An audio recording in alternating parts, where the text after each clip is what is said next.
नमस्कार दोस्तों, नमो बुद्धाय। बिहार की धरती सिर्फ भारत के इतिहास का हिस्सा नहीं है, बल्कि यह भगवान बुद्ध के जीवन और बौद्ध धर्म की अनेक महत्वपूर्ण घटनाओं की साक्षी रही है। इसी बिहार की धरती पर एक ऐसा विशाल बौद्ध स्तूप मौजूद है जिसके साथ भगवान बुद्ध के जीवन की एक बेहद रोचक परंपरा जुड़ी हुई है। यह स्थान है केसरिया। कहा जाता है कि जब भगवान बुद्ध वैशाली से कुशीनगर की ओर अंतिम यात्रा पर जा रहे थे, तब वह केसरिया क्षेत्र में रुके। स्थानीय बौद्ध परंपरा के अनुसार इसी स्थान पर भगवान बुद्ध ने लोगों को अपना भिक्षा पात्र सौंपा था। आज इसी घटना का स्मृति से जुड़ा माना जाने वाला केसरिया स्तूप दूर दूर से लोगों को अपनी ओर आकर्षित करता है।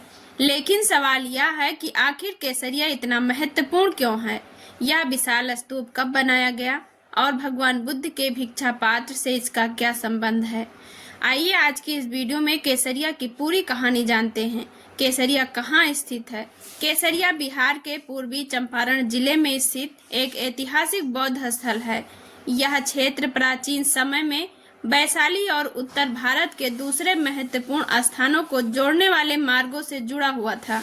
आज जब कोई व्यक्ति केसरिया पहुंचता है तो दूर से ही एक विशाल मिट्टी और ईंटों से बना प्राचीन स्तूप दिखाई देता है।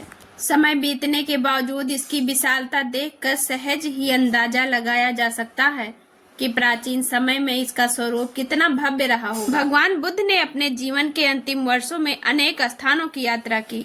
बौद्ध ग्रंथों के अनुसार कुशीनगर की अंतिम यात्रा से पहले भगवान बुद्ध वैशाली में थे। वैशाली से आगे बढ़ते हुए उनकी यात्रा के मार्ग में कई स्थान आए।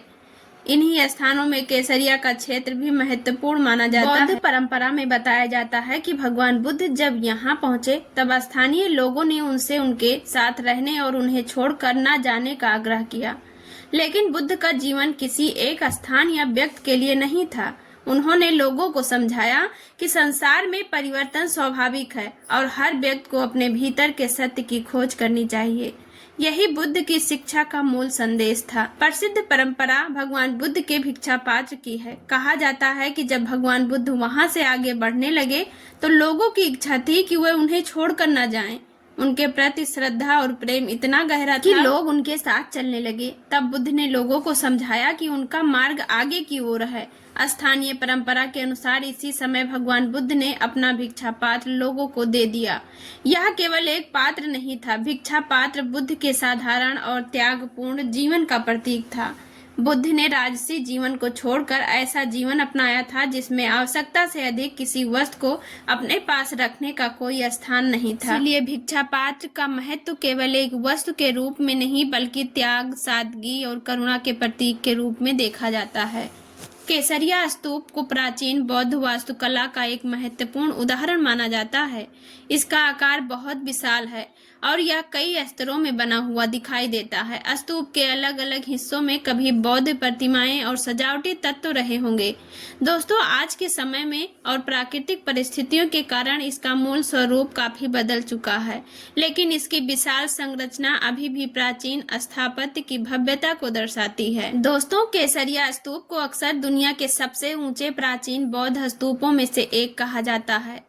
इसके आकार को लेकर अलग अलग स्रोतों में अलग अलग आंकड़े मिलते हैं, क्योंकि वर्तमान में दिखाई देने वाली संरचना और इसका मूल प्राचीन स्वरूप अलग अलग हो सकते हैं। इसीलिए किसी एक निश्चित ऊंचाई के आधार पर समझने के बजाय इसके ऐतिहासिक और स्थापत्य महत्व को देखना ज्यादा उचित है। यह बात निश्चित है कि केसरिया स्तूप अपने विशाल आकार के कारण बौद्ध स्थापत्य की महत्वपूर्ण धरोहर में शामिल है। केसरिया का इतिहास मौर्य काल और सम्राट अशोक से जोड़ा जाता है। सम्राट अशोक ने बौद्ध धर्म अपनाने के बाद भारत के अनेक क्षेत्रों में स्तूप और बौद्ध स्मारकों के निर्माण तथा संरक्षण को बढ़ावा दिया। केसरिया क्षेत्र में भी अशोककालीन गतिविधियों के प्रमाणों की चर्चा मिलती है। हालांकि वर्तमान विशाल स्तूप का जो स्वरूप दिखाई देता है वह एक ही समय में बना हुआ नहीं माना जाता। इसका विकास अलग अलग ऐतिहासिक कालों में हुआ और समय के साथ इसमें परिवर्तन भी हुए।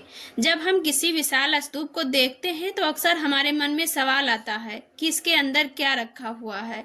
बौद्ध स्तूप सामान्यतः किसी महत्वपूर्ण बौद्ध व्यक्ति के स्मृति, अवशेष या किसी पवित्र घटना की याद में बनाए जाते थे। लेकिन हर स्तूप के भीतर अवशेष होना जरूरी नहीं है। केसरिया स्तूप को भी मुख्य रूप से एक महत्वपूर्ण बौद्ध स्मारक और ऐतिहासिक स्थल के रूप में देखा जाता है। इसीलिए इससे जुड़ी हर स्थानीय कथा को ऐतिहासिक प्रमाण मानने के बजाय हमें परंपरा और पुरातात्विक प्रमाण दोनों को अलग अलग समझना चाहिए। केसरिया हमें क्या सिखाता है? केसरिया केवल ईंट और मिट्टी से बना हुआ एक प्राचीन स्तूप नहीं है, इसके पीछे एक गहरा संदेश छिपा हुआ है। भगवान बुद्ध ने अपना जीवन लोगों को यह समझाने में लगाया कि संसार में सब कुछ परिवर्तनशील है। धन हो, पद हो, प्रसिद्धि हो या शरीर, कुछ भी हमेशा के लिए नहीं रहता। इसीलिए बुद्ध ने मनुष्य को बाहरी चीजों के पीछे भागने के बजाय अपने मन को समझने की शिक्षा दी। भिक्षा पात्र की कहानी इसी भावना से जुड़ी हुई है।